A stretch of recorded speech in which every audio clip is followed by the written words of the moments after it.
A Manual of Self-Awareness. Luangpor Teean Jitta Subho. Foreword. Throughout the 30 years of his teaching, Pun Intapu, later known as Luangpor Teean Jitta Subho, pointed out the true essence of truth which is latent in everyone without exception, regardless of nationality, religion, sex, or age. If the practice is performed correctly, one can see, know, and understand the truth, as the Buddha did. The method is to cultivate self-awareness, that, being aware of bodily movements, being aware of the movement of the mind. If one practices correctly and continuously, jnana panya, insight, will arise until the suffering comes to an end.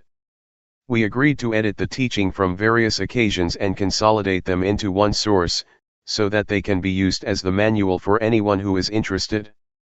The contents of this book are the essence of Luangpor Teean doctrines, practical techniques as well as how to solve problems and obstacles that may occur. The fruits of practicing are included as a guideline in the appendix. We wish to thank to everyone who has helped in making this book possible. Luangpor Teean Jitta Subho Foundation. Brief biography of Luangpor Teean Jitta Subho. Luangpor Teean Jitta Subho, 1911 to 1988, or Pun Intapu, was born on September 5, 1911, at Bohom, Luangpur Chiangkan in the province of Laos. He was the son of Jean and Soam Intapu. His father died when he was young. Since there was no school in the small village of Bohom, he did not have formal education in his childhood. The boy, like the rest of them in the village, had to help his mother in running their farm. At the age of 11, he was ordained as a novice at the village monastery, and stayed there with his uncle who was a resident monk. During a year and 6 months in the monastery, he studied Laotian scripts and ancient local scripts. He also started practicing various meditation methods, such as the Budo and breath-counting methods. After disrobing, he returned to his home. Following tradition, he was ordained as a monk at the age of 20. Again, he studied and practiced meditation with his uncle for 6 months. After returning to lay life, he was married at 22 and had 3 sons. In his village, he was always a leader in Buddhist activities and was highly respected, and chosen to be the head of the village on 3 different occasions. Despite of heavy responsibilities, he continued his meditation practice regularly. Later he moved to Chiangkan, a larger community, where his sons could attend school. Being a merchant, he sailed his steamboat along the Mekong River between Chiangkan, Nong Khai Vientiane, or even as far as Luang Prabang. He had opportunities to meet several meditation masters, and his enthusiasm in pursuing Dhamma, the truth, continued to strengthen. Furthermore, he began to realize that many years of being good, making merit, and practicing various methods of meditation had not liberated him from his anger. Finally, he determined to start searching for the way out. In 1957, when he was nearly 46, he left his home with firm determination not to return unless he found the truth. He went to Wat Rung Siamuk Daram, Thumbone Punpro, Luangpur Tabor in Nong Khai province, Luangpur Chiang Mai at present, and practiced a simple form of bodily movements, except that he did not follow the recitation of the words thingning, moving, stopping, like others did. What he did was only being aware of the movements of the body and mind. Within a couple of days, on the early morning of the 11th day of the waxing moon, the 8th month of 1957, his mind reached the end of suffering completely without traditional rituals or teachers. Later he returned home. He taught his wife and relatives what he had found for 2 years and 8 months, as a lay teacher. He then decided to re-enter monkhood in order to be in a better position to teach the people. The ordination was made on February 3, 1960. His teachings were spreading across the country as well as outside. He devoted his life to the teaching of Dhamma despite his poor health. He was diagnosed to have stomach cancer, malignant lymphoma, in 1982. In spite of his illness, he continued his work actively and incisively until the end of his life. On September 13, 1988 at 6:15 p.m., he passed away calmly at the age of 77, in a hut on Ga Buddhadhamma, Tup Ming Kwan, Thumbone Gudpong in Lae Province. Introduction. 1. The Dhamma, the truth, which I am talking, belongs to everybody. It does not belong particularly to any religion, whether Buddhism, Brahmanism, or Christianity, nor to any nationality, whether Thai, Chinese, French, English, American, Japanese or Taiwanese. Anyone who realizes it, possesses it. One who realizes it, possesses it. One who does not realize it, does not possess it. It exists in everybody regardless of his religion. Having realized it, you cannot prohibit others from cultivating it. Having realized it, you cannot destroy it, because it is indestructible. Nothing can destroy it. It is impossible to stop others from realizing it, because one who cultivates it will realize himself. One having realized, it is impossible to destroy because is so all the time. To man himself is religion. Dhamma is in man. Man is Dhamma. The ancients said, heaven or hell is in the mind, so is nirvana, the extinction of all defilements and suffering. Where is the mind? Have you ever seen the mind? If you have never seen it, you should practice until you know what the mind is. Hell is mental suffering or unhappiness.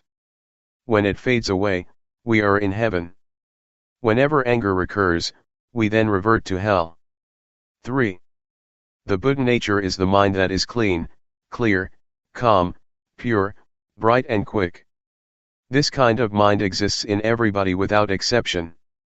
Water and mud are not the same thing. It is the mud that makes the water look turbid, but the water itself is clear. Our mind is the same. If we realize this, we will gradually follow the path. The Buddha nature is the mind that is clean, clear, calm, and pure. When the mind is pure, the mud cannot pollute the water anymore. When the mind is bright, the mud will transform into sediment and break through the bottom. When the mind is quick, it is light and can see everything. The mundane Dhamma, worldly truth, and the transcendent Dhamma, ultimate truth, are in coexistence. If we really realize the latter, then we can distinguish them from each other. If we do not realize it, we cannot make a distinction. 4. The Dhamma that made Siddhartha become an arahant or the Buddha, existed prior to him. It is the neutral mind that exists at the moment, neither being happy nor sad. While you are listening to me now, how is your mind? It is neutral. Are you conscious of this state of mind? If you are conscious of this neutral mind, this is what we call calmness. You can work, talk or think anything. This kind of mind requires no effort. It can be easily taught, but one who does not understand it tends to make something easy unnecessarily difficult, or something simple to be complicated. This neutral mind is natural and requires no effort. Everybody has this kind of mind, but we have never looked before. It is called upekkha, equanimity. 5. Man is born to think. He thinks this and that endlessly. Thoughts flow all the time like a stream. Thought is the quickest thing. It is quicker than lighting or anything. Suffering arises because we do not see thought. Thought itself is not suffering. When thought arises, we do not see, know, and understand it simultaneously, so greed, anger, or delusion arises and brings us suffering. In fact, there is no greed, anger, or delusion. They occur because we do not see the source of the mind. 6. So let us cultivate self-awareness. When thought arises, we see, know, and understand it. It is sati samadhi panya, awareness, attention, insight. We call it self-awareness. Whenever we are aware, thought cannot concoct. If we do not see it, it will concoct endlessly. This method is the shortest way to sudden enlightenment. Part 1. Cultivating self-awareness. Self-awareness. Let us be aware of the movements of the body, for example, while we are blinking, be aware, while we are breathing, be aware. When thought arises, be aware. This is what we call sati, or self-awareness. Self-awareness is invaluable. We cannot buy it, nor can anyone cultivate it for others. For example, when I am clenching my hand, is anyone conscious of my feeling? No one is. Outwardly, you can see I am making a fist, but you are not conscious of my feeling. Similarly, when someone is making a fist, I can see but I am not conscious of his feeling. Rhythmic movements. There are certain techniques to do certain jobs in order to achieve the end. In the same way, the cultivating of self-awareness to achieve sati, samadhi, panya, awareness, attention, insight, needs technique too. Do not sit still. Move rhythmically all the time. Do not close your eyes. You can sit in any position or on a chair, stand or lie down. Now I will suggest the method to you. See illustrations. First, rest the hand's palm down on the thighs. Second, turn the right hand onto its edge, be aware, do it slowly, then stop. Do not say to yourself turn the right hand, being aware is enough. Third, raise the right hand up, be aware, then stop. Fourth, lower the right hand to rest on the abdomen, be aware, then stop. Fifth, turn the left hand onto its edge, be aware, then stop. Sixth, raise the left hand up, be aware, then stop. Seventh, lower the left hand to rest on the right hand, be aware, then stop. Eighth, move the right hand up to rest on the chest, be aware, then stop. Ninth, move the right hand out, be aware, then stop. 10th, lower the right hand onto its edge on the thigh, be aware, then stop. 11th, face the right palm down, be aware, then stop. 12th, move the left hand up to rest on the chest, be aware, then stop. 13th, move the left hand out, be aware, then stop. 14th, lower the left hand onto its edge on the thigh, be aware, then stop. 15th, face the left palm down, be aware, then stop. This is a practical way of cultivating self-awareness. We do not have to study the scriptures because they are only words. Studying the scriptures is not the way to enlightenment. This practice is the way to enlightenment. There are 8 steps of rhythmic movement in standing, 7 steps in sitting down. We should also be aware in other positions, such as lying on our left side, right side, or lying flat on our back, getting up from the left side, from the right side, and from lying flat on our back. You should cultivate self-awareness frequently. Walking back and forth, Jungama walking. After sitting for a long time, which may cause pains and aches, we can change the position to the walking back and forth. After walking for a long time, we can change to the sitting posture. This is called changing the positions, sitting, lying, standing, walking. You should allot them properly. Do not move the arms while walking. We should fold the arms across the chest, or clasp the hands behind the back. While you are walking back and forth, be aware of the feeling or the feet. It is not necessary to say to yourself, right foot moves, left foot moves. Do not walk too fast or too slow, walk naturally. Be aware while you are walking. If you walk without self-awareness, it is useless. Cultivating self-awareness in daily life. To cultivate self-awareness, we must practice as much as possible. We can practice even when we get in a car, or on a bus. While we are sitting on a bus or in a car, we lay our hand on the thigh, and turn the palm up and down, or we run the thumb over the fingertip, or we make a fist and open it repeatedly. Do it slowly and be aware. Wherever or whenever you practice, take it easy like playing. Only move one hand at a time, do not move both hands at the same time. If you move the right hand, do not move the left hand. If you move the left hand, do not move the right hand. Someone might say, I am very busy. I do not have time to practice, or I cannot do it, I am not pure enough. These are excuses. If we intend to do something, we can find time to do it. Whatever we do, be aware. For example, if you are a teacher, when you pick up a pen, pick it up with awareness. While you are writing, be aware. This is the natural way of cultivating self-awareness, learning Dhamma with nature.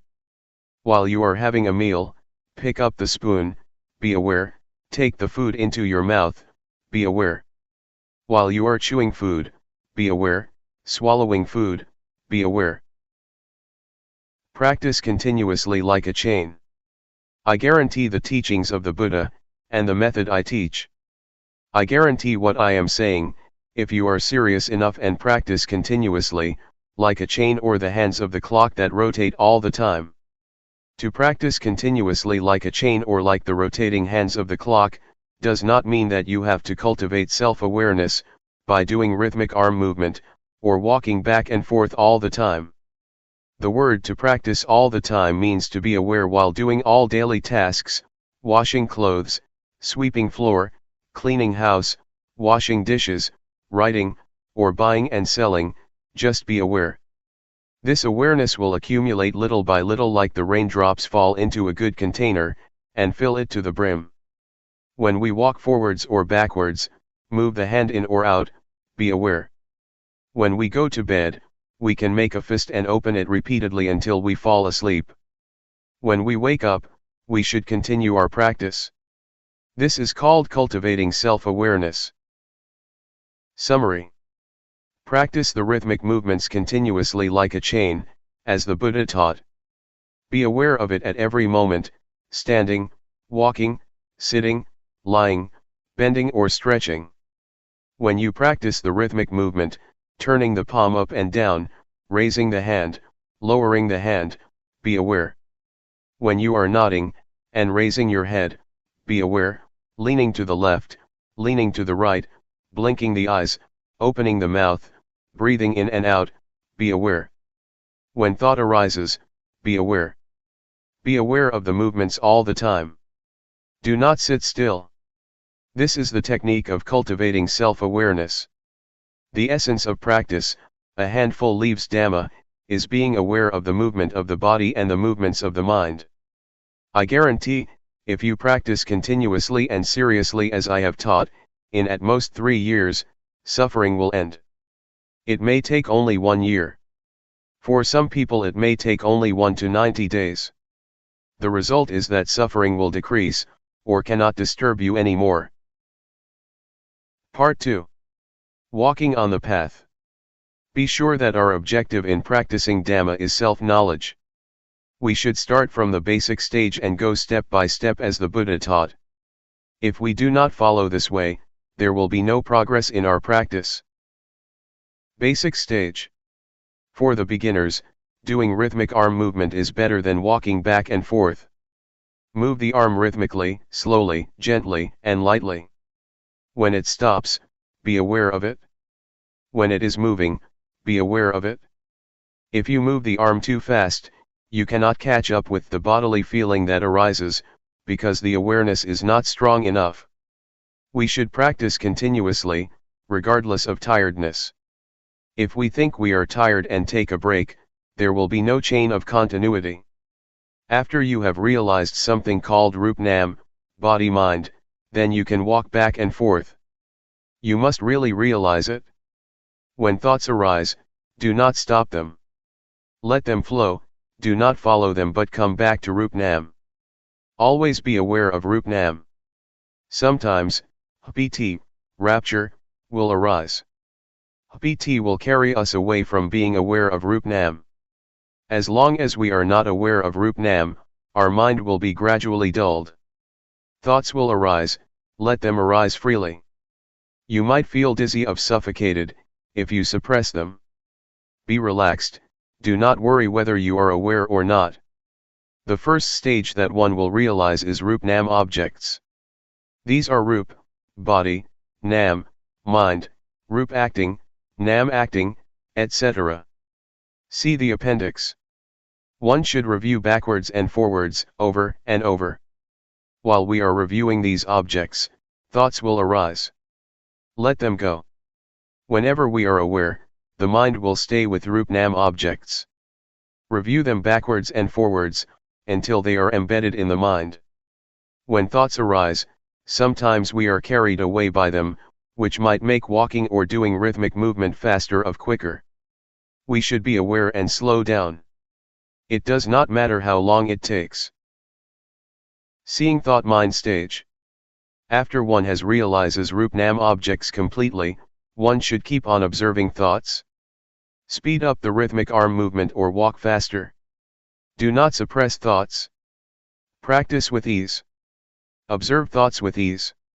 Whenever thought arises, whether gladness or sorrows, be aware of the bodily movements, then thought will stop immediately.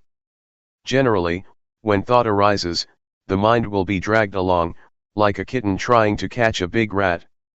The rat, thought, is bigger and stronger than the kitten, awareness.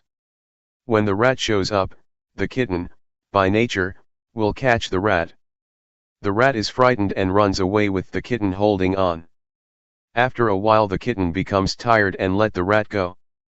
Similarly, thoughts will arise endlessly and stop by themselves. As we cultivate self-awareness more and more, it is like we keep feeding a kitten until it becomes a big, strong cat.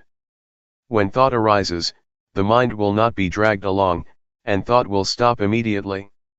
If thought arises powerfully, we have to clench our fist tightly, or do whatever actions that suit us. If it is strong enough, then thought will stop by itself.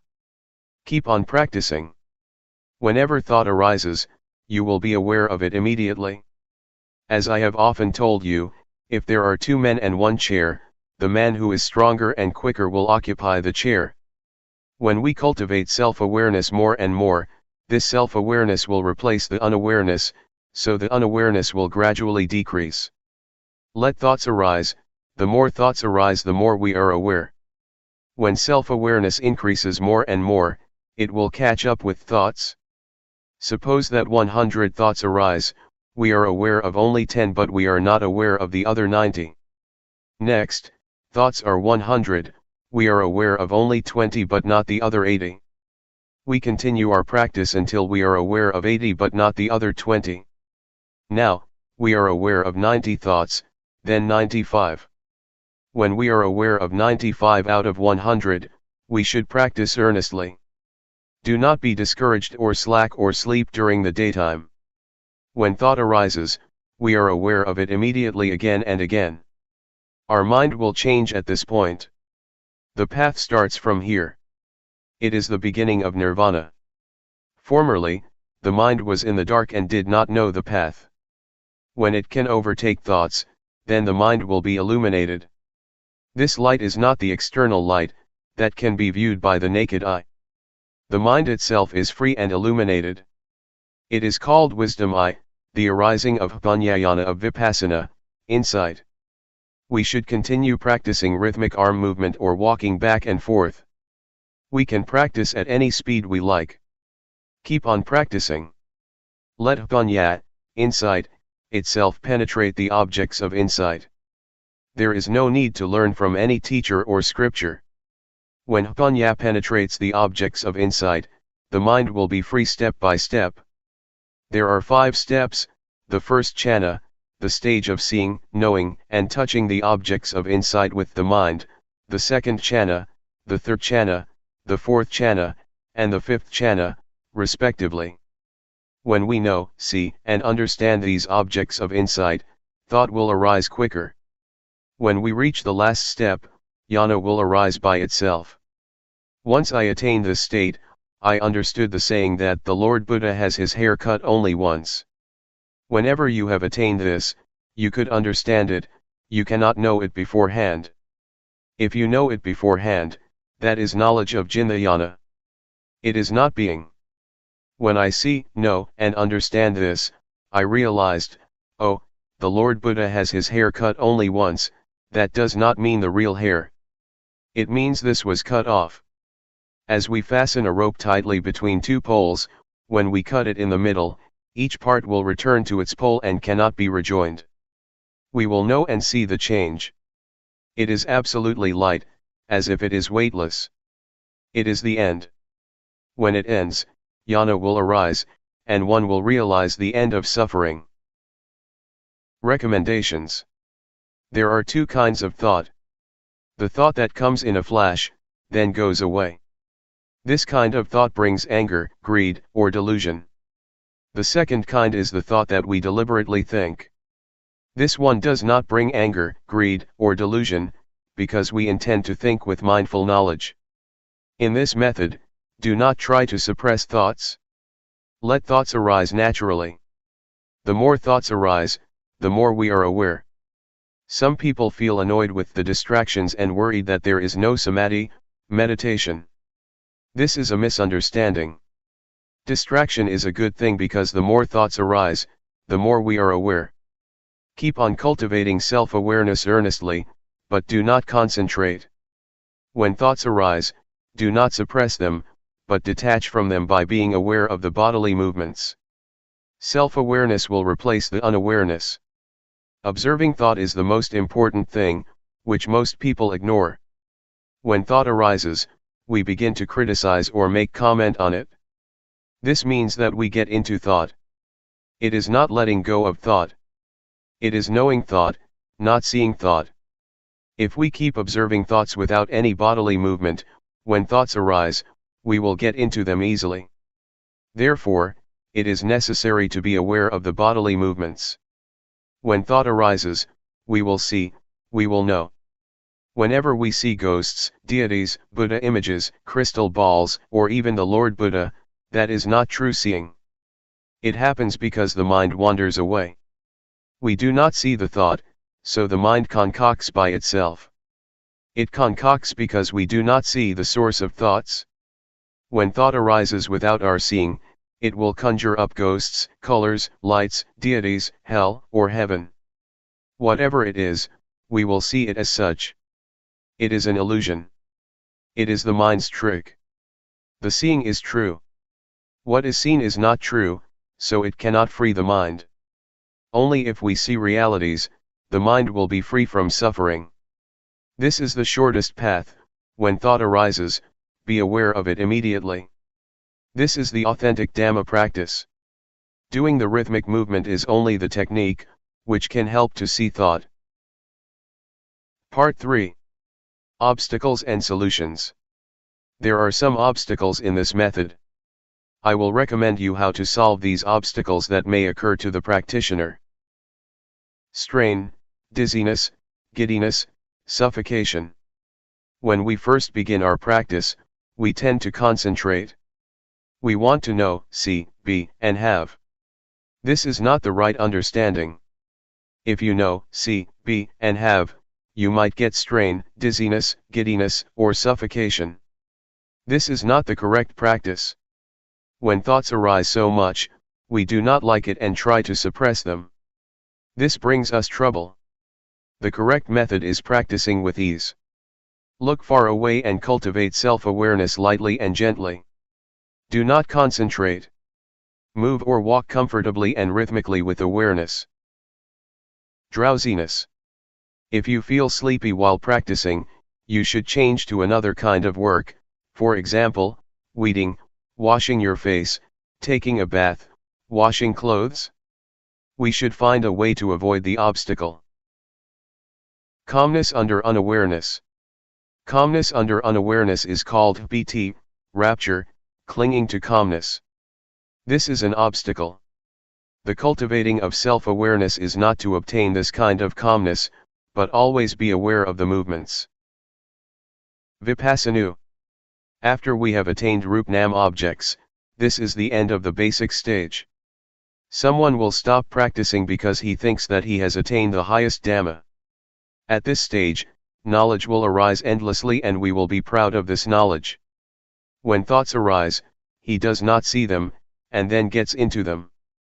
One who attaches to Vipassana will be talkative and arrogant. The knowledge of Vipassana will soon be forgotten and makes man too proud of himself.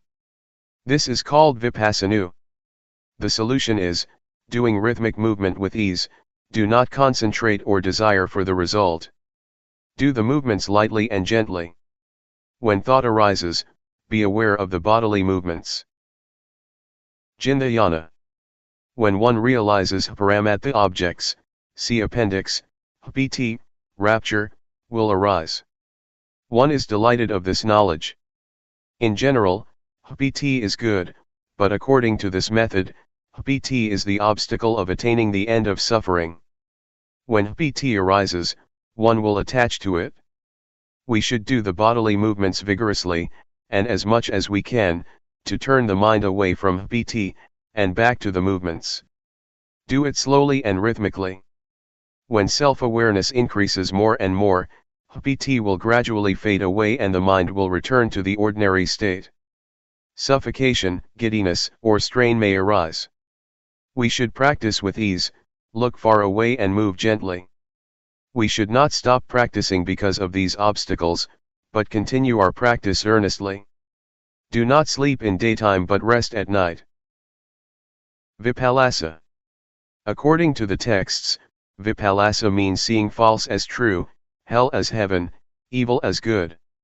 Vipallasa is the state of mind, when one discovers something excellent, and thinks that he can keep it. So he leaves self-awareness behind to get that thing. It is like it was stolen by a thief. When he starts looking for it, it is no longer there. It is hidden. One should not leave self-awareness, even at the end of suffering or whatsoever. I realized the end of suffering after I attained it. At that moment, I was in the state of Vipallasa. I clung to ecstasy because I had never been like this before. I was walking back and forth and I felt like I was floating above the ground about 1 to 2 meters. Actually, I was walking on the ground. I clung to that ecstasy but it did not last for long. Then I was aware of myself, why is it so? I began to review the objects of insight. At this stage, you should review the objects backwards and forwards, but this does not include Rup-Nam objects. After reviewing the objects, the ecstasy will gradually fade away. The mind will return to the ordinary state. Summary. If there is strain, dizziness, giddiness, or suffocation, we should do the movements gently. Do not concentrate. Do it with ease, look far away, then the uncomfortable feelings will loosen by themselves. The solving method of Jnana is the same. Vipassana and Jnana must be solved by correcting the technique. Do not review the objects of insight. In the case of Vipallasa, we must review the objects of insight, Paramatha objects. Practice with ease. When the objects are clear, the strain will gradually decrease. Let thoughts arise, do not suppress them. When you practice, you must take care of yourself. Do not expect other people to take care of you. When anything that is not normal arises, you must stop practicing immediately. The abnormal state will gradually decrease by itself. Epilogue. 1. If we have right understanding, Dhamma practice will not be difficult. The truth that the Buddha taught exists in man. What he taught, everyone can do. 2. This method is easy. It is not necessary to study the scriptures, because the truth exists in man. Everyone can be aware of the movements of his own body and mind. Though we are not aware of ourselves, the bodies still move and thoughts arise, but we are not aware of them. The mind will conjure up unreality, if we are not aware of the movements of the body and the mind. This method is nothing other than being aware of the movements of the body and the mind. In other methods, there are many activities, for example, keeping precepts or practicing concentration. This method is not related to anything else. Why not? Because the truth exists within ourselves. 3. When we cultivate self-awareness, we should let every part of the body and the mind work naturally. Do not force them against their nature. This technique can be applied naturally, and does not do anything against the body's functions. Eyes, to see. Ears, to hear. Nose, to smell. The bodily movements must be done in a natural manner according to their functions. The mind generates thoughts, let it functions freely. Do not do anything against the natural functions of the body and the mind, but cultivate the self-awareness to catch up with the movements of the body and the mind. 4. There are two kinds of calmness. The first is the calmness under unawareness, a dull calmness like a brick or stone. It is called calmness without bhunya or calmness under delusion. The second is calmness with awareness. It may not be called calmness, but should be called enlightenment. This kind of calmness is calmness without anger, greed, delusion, calmness without ignorance, calmness without unawareness. Whatever you call it, it is only words. Calmness with awareness means we do not want anything else. We no longer seek for teachers, or methods, or places. Calmness means cessation. 5. The rhythmic bodily movements and the cultivating of self-awareness cause bhunya. This bhunya does not arise from intellect. It arises from the law of nature. We call it jnana bhunya of Vipassana, wisdom of insight. What is the meaning of bhunya arising? It means bhunya arises from the realization of a set of insight formulas. It is not necessary to learn these formulas from the scriptures. This set of insight formulas means success which is within the formulas themselves, as diamond buried in the mud, after being sifted, only the diamond remains. We should practice until these formulas appear naturally and exists permanently.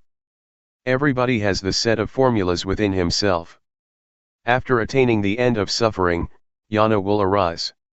Birth is extinguished, existence is extinguished, the religious life is complete, and there is nothing left to do. The studying of Buddhism ends here. 6. Cutting the hair only once means, the body returns to its original state, and the mind returns to its original state by the law of nature. This is neither long nor short. It is insipid, wonderful, and respectable. You have never attained it before. Dhamma is not what you can imagine, you have to practice until attaining the state of being. Everyone should keep in mind that if we do not attain this state, when we are nearly died, about 1 to 2 seconds to 5 minutes before the last breath, we will experience this, then our breathing stops. This is the truth, the ultimate truth. Everyone must die and will experience this. If we do not realize this, we will live in the mundane world. If we realize this, it is the way out. When we see this, birth extinction state, we will realize the state of dying. It must be like this. We will know how to die. Everyone must come to this point. No one can escape because everyone must die. This truth is unchangeable, whether one realizes it or not. It is so. 7. Being aware of the movements of the body and the mind, can lead us to this point, the end of suffering. This is the path to walk by oneself. It is the one and only path. This path is different from others. You will realize Rupnam objects within 5 to 10 days, if you practice earnestly. One who practices seriously, within 1 to 3 months, his state of mind will change. It is the beginning of the path. If you are a conscientious man, no longer than 3 years, you will attain the end of suffering. For one who is not serious enough, it is useless even after 10 years. I have challenged many people to practice. More or less, some must have realized. Warning. You should not practice according to your own content, opinion, or thought. In order to make your practice progress, you should be obedient to the instruction of the craftsman, The teacher. You should avoid talking to each other, and refrain from taking all kinds of addictive things, such as cigarettes, tea, coffee, etc., otherwise your mind will be attached to them. You should practice with determination. Do not deceive yourself. Do not sit still. Keep doing rhythmic movements continuously. Do not concentrate. Practice with ease. Open your eyes. Let thoughts arise freely, do not suppress them. For this method, you will see, know, and understand this way, see appendix. If you see other than this, it is not correct. To one that feels. The teaching of Luangpor Teean. Original preface. This book is not concerned with words, but with the practice at yourself, the fruit that is received, you receive it at yourself. This method is therefore the most direct and easiest. It is to watch the mind at the moment it thinks, to know the deception in the actual moment, and to resolve it there. It isn't that knowing the thought we evaluate it, because doing so is delusion, anger and greed as well. When we can cut here, there is Sati Samadhi Panya complete at this moment. Practitioners who tried the practice, both Thai and non-Thai, especially Singaporeans, have given donations towards the printing of this book, which is being published for those who have never tried the practice. The practice described in this book is of such value to be priceless, just as the life of humans has no price and cannot be bought or sold. Luangpor Teean. February 1 BE 2527, 1984. It rains hard on a covered thing. It rains not hard on an open thing. Today we shall talk about how to end dukkha, suffering, according to Buddhism. The Buddha taught that each of us could come to the very important point of the cessation of dukkha. So I shall talk about a simple and direct method of practice according to my own experience. I can assure you that this method can really release you from dukkha. When we talk about a method to end dukkha, the words are one thing and the practice is quite another. The method of practice is a method of developing sati, awareness, in all positions, standing, walking, sitting and lying. This practice has frequently been called satipatthana, the grounds of awareness, but whatever you call it, the point is to be aware of yourself.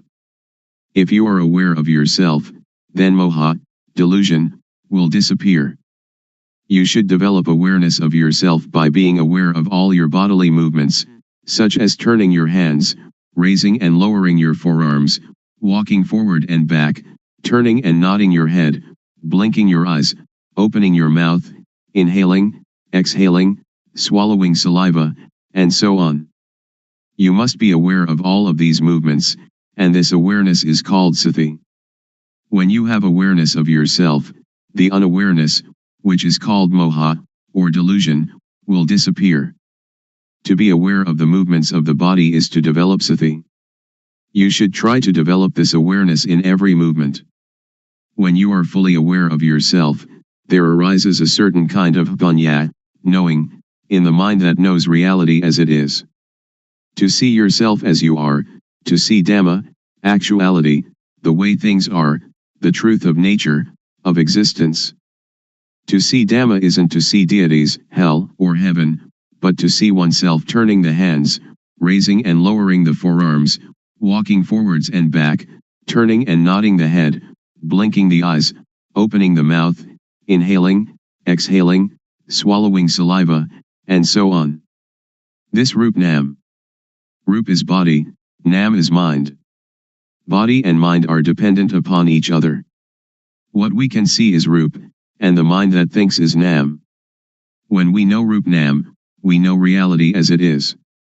When you see with the eyes, you should be aware of it.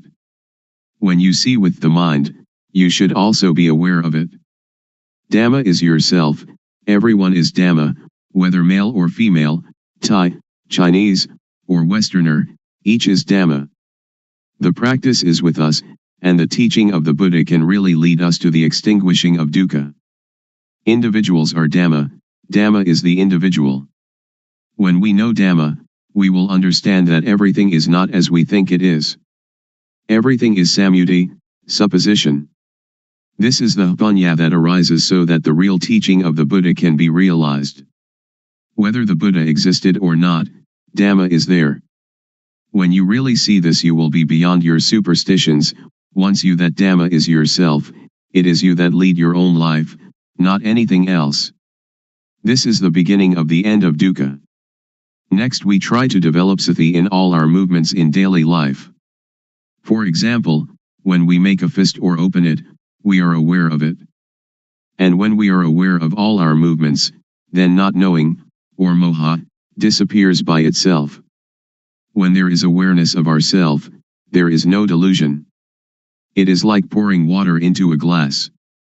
As we pour the water in, it displaces the air, and when we have filled the glass with water, all the air has gone. If we then pour the water out, air instantly goes back into the glass. Just so when there is moha, sati and panya cannot enter. But when we practice the developing of sati, doing awareness of ourselves, this awareness displaces moha. When there is sati, moha cannot arise. Actually, there is no dosa, moha, lopa, anger, delusion, greed. Why not? As you are listening to me talking, how is your mind? Your listening mind is natural, and free from dosa, moha, lopa. Now we come to know sasana, religion, Buddha sasana, Buddhism, papa, sin, and punya, merit. Papa is stupidity, punya is cleverness or knowingness. When you know, you can relinquish. Sasana is the individual, and Buddha sasana is the sati punya, awareness knowing, that enters and knows the mind. The word Buddha means one that knows. In developing sati in all our movements, we develop total awareness in the whole body. When thought arises, we see it, know it, and understand it. But in the case of common people, they are part of that thought, so they cannot see the thought. Suppose that we are in a mosquito net, which is inside a room of a house. We must first come out of the room and the house to see that we were also inside them. Thought is the same. We cannot see it if we are part of it. We must come out of it in order to see it clearly. When we see it, thought stops. It is just like bringing a cat into our house to get rid of the rats that are disturbing us. Cats and rats are enemies by nature. At first the cat may be very small and very weak, while the rats are large and full of energy. So if the cat pounces on a rat, it is dragged along as the rat runs away, and, after holding on for a while, it must let go. We cannot blame the cat, but we must feed it. We feed the cat often, and soon it is very energetic and very strong. Then, when the rats come, the cat can get them. When the rats are caught, they die of shock at once, before the cat eats them.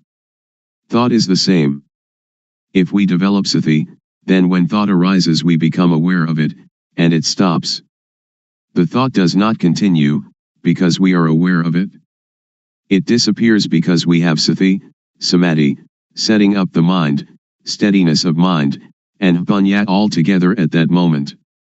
Sati, or awareness, means to be alert like a cat watching for rats. When thought arises, we do not have to be a part of it. It will arise and disappear by itself. When there is sati, there is no moha. When there is no moha, there is no dosa, moha, lopa. This is called namrup. Nam thinks, and we know the deception, we know it in time, we know the protection, we know the cure. Just this is sati. Sila, keeping moral precepts, is normality. Sila is the result of a normal mind. This is the same as sati, samadhi, panya. The method to develop the total awareness that can end dukkha, as I understand it, and as I believe the Buddha taught, is to practice in our daily life. So we need not sit cross-legged with eyes closed. If we sit like that, we cannot work. If a thief comes, he will succeed in robbing us, so we should open our eyes, and then we can work at any kind of work, and all the time we can practice the developing of sati. Whether we are students, teachers, parents, sons, daughters, policemen, soldiers, or government officials, all of us can fulfill our responsibilities while practicing developing sati. Everybody can do their duty practicing developing sati. How? Since we do not sit with eyes closed, we can go on with our duties and see our mind at the same time. The mind has no real self. As soon as it thinks, we see it, we know it, we understand it. To develop sati is to shake the knowing element of a person. Everybody has the reality in their own mind, but if we cannot see it we do not understand it, but it is still there. Now if we look we see it. When we see like this, it is called seeing Dhamma. Seeing this kind of Dhamma can get rid of dosa, moha, lopa. Magga, the noble path, is the way of practice leading to the cessation of dukkha. The way of practice is to be aware of thought. Our body works according to our duties and responsibilities, but our mind must see thought. Dukkha arises and, because we do not see it, it conquers and enslaves us, it sits on our head and slaps our face, but if we can see it, know it, and understand it, then it cannot defeat us. Dukkha is like a leech that attaches itself to us and sucks our blood. If we try to pull it off it is stubborn, it resists, and we hurt ourselves more.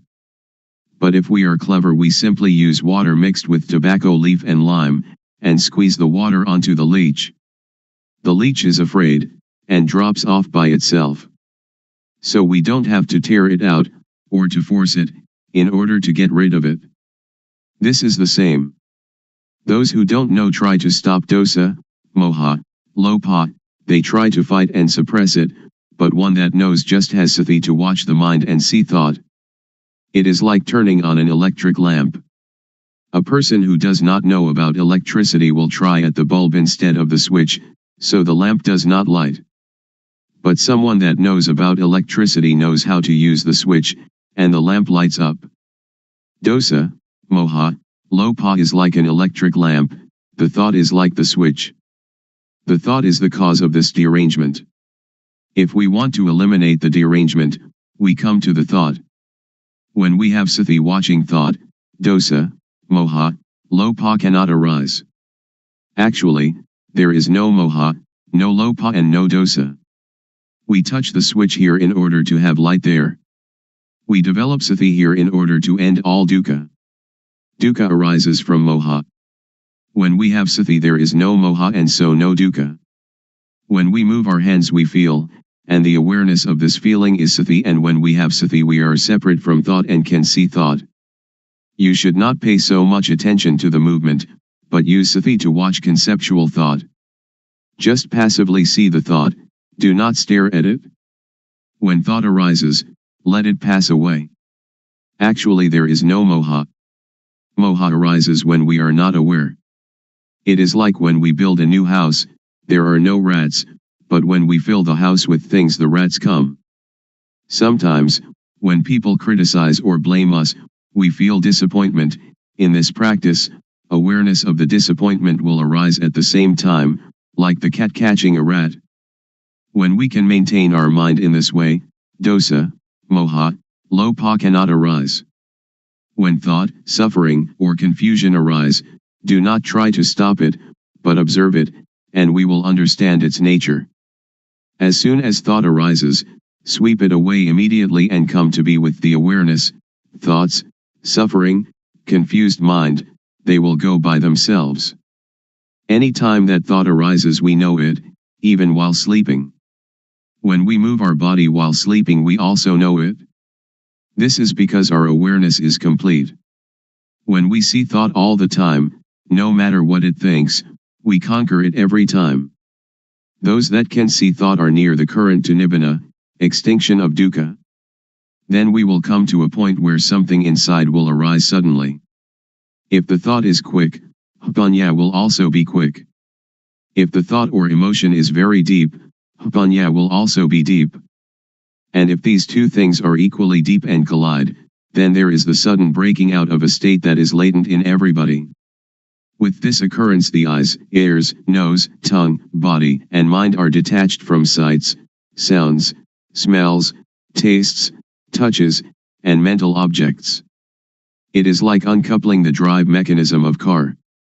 When the parts become independent of each other, the car, although it still exists, can no longer be driven. When this state occurs, we do not die. We can still work according to our duties. We can eat, drink and sleep. But now, by the law of nature everything is void, and this is the unchangeable law. Suppose there is a rope drawn tightly between two posts, and we cut it in the middle, so that the rope falls apart. If we want to tie it together again, we cannot. If we untie it from a post to tie it in the middle, then we cannot tie it to the post again. This is like the six senses of one that realizes their original nature.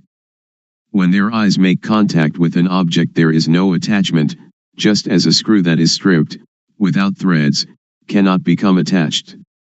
All of the Buddha's teaching aims to put an end to dukkha. If we do not understand this we will be in doubt about his teaching, and speculation about rebirth, heaven, hell, and so on, speculation that should be ignored, will plague our mind. The teaching of Buddha is timeless, and is not limited by language, race, nationality, or religion. According to the Satipatthana Sutta, if you practice Satipatthana continuously, like a chain, that is, to develop sati at all moments, then arahata, extinction of dukkha, or the attainment of the anagami, non-returner, can be expected within 7 years. Or in as short a time as 7 months or even 7 days. If you develop sati according to the method I have explained, and have sati continuously like a chain, then in at most 3 years dukkha will be diminished by 60%, and in some cases completely eliminated. Some may achieve this in as little as 1 year or even 90 days. There is no gladness or sorrow, contentment or discontent. This way to the cessation of dukkha is an easy way. It is difficult because we do not really know. Therefore we have doubt and lack of confidence. When we are confident in every step of practice, it is not so difficult. You can practice it anywhere, but you should really know the practice. If you can assure yourself, then you have a refuge in yourself. Religion means this refuge. If you study books for many years, it will still be theory. But if you really practice, it will not take you so long, and you will know it much better than the theorists. In the Pali texts there are two important mental capacities, the first is sati, calling to mind, and the second sampashanya, awareness of oneself. When you are aware of the movements of your hand, you have both sati and sampashanya. The fruit from doing this is very great, it is incalculable. You cannot buy non-suffering, but must practice by yourself, until it arises by itself, because it is already there. Making merit and keeping precepts are like unhusked rice, which is inedible, but useful because we can use it to grow next year's crop. Making ourself calm is like husked but uncooked rice, and is still inedible. There are two kinds of calmness. The first is samatha, concentration, one-pointedness, calmness, the second vipassana, seeing the true nature of personal existence, calmness.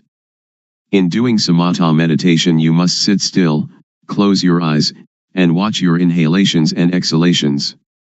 When the breathing becomes very subtle, sometimes you are not conscious of the breath, and you feel very calm, but the dosa, moha, lopa cannot be eliminated, because there is still not knowing, and you are not aware of thought. But vipassana meditation can get rid of dosa, moha, lopa, and this kind of calmness can be experienced anywhere and at any time. So we do not have to sit with eyes and ears closed. Our eyes can see, our ear can listen, but when thought arises we see it. This kind of calmness is latent in everybody. Our mind is originally clean, illuminated and calm. That which is not clean, illuminated and calm is not our mind. It is kilesa, defilement. We try to conquer this kilesa, but in actuality there is no kilesa at all. So how can we conquer it? The only thing that we can do is just to see original mind clearly, to encounter the thought clearly. When we see the mind clearly, there is no moha. The word clean indicates the mind's natural state, not stained or covered by anything. We have satipanya penetrate into the mind and see it, knowing it to be stable and unaffected by anything. This is the cleanness of the mind. The illumination of the mind is like having a bright light that allows us to go in safety wherever we may go. In this radiance we see our life mind all the time, every minute, every second, every instant. This is the illumination of the mind. Calm means cessation, the cessation of dosa, moha, lopa, of all agitation and difficulty, the cessation, too, of seeking any method or system. We need no longer look for a teacher because we really know, for and by and in ourself. When we really know the mind, we know it to be clean, illuminated and calm at all times. When we know the mind, we know how dukkha arises and how dukkha ceases.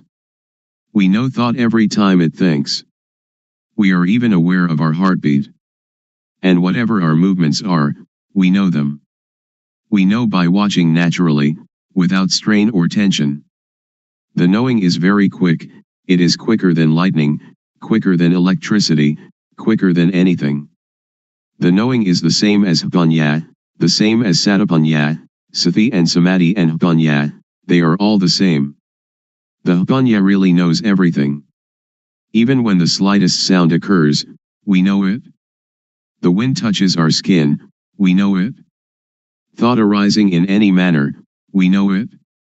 When the thought is deep, the jnana is also quick. However quickly thought arises, the jnana knows the thought. This is called patijjasamuppada, dependent co-arising. When there is no avidya, not knowing, the structure that gives rise to dukkha is broken, because the knowing is there.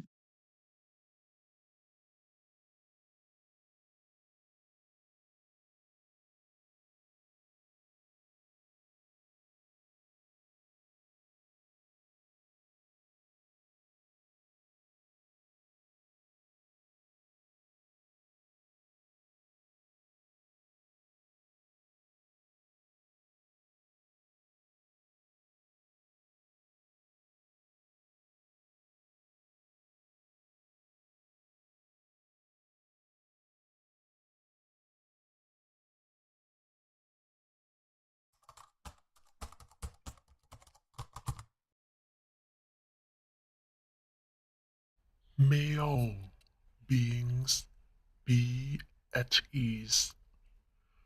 Whatever living beings there may be, whether they are weak or strong, omitting none, the great or the mighty, medium, short or small, the seen and the unseen,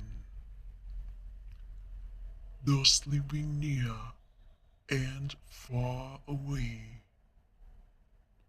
those born and to be born. May all beings be at ease.